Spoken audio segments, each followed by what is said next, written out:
भान सईदाबाद में दरगाह तालिब शाह भरसा रेलवे फाटक ट्रैक वटि रहंदड़ पोरियत अलीगुल रुदनानी के फायरिंग करे ज़ख़्मी कंदड़ जवाबदार गिरफ़्तार न थी सघिया।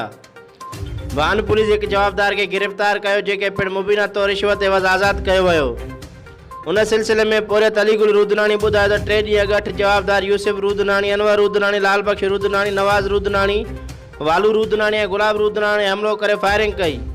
जंगुनि में बंदूक जे छुरा लॻण सबबि ज़ख़्मी थियुसि। हुन चयो त भान थाणे ते NC दाख़िल कराइण खां पोइ पुलिस जे जवाबदार गुलाब रुदनानी खे गिरफ़्तार कयो जेके रिश्वत वठी आज़ाद कयो वियो। हुन चयो त पुलिस FIR दाख़िल करण जा 30,000 घुरी रही आहे ऐं बच्चनि जो पेट बि पाले नथो सघां त 30,000 रिश्वत किथां आणियां।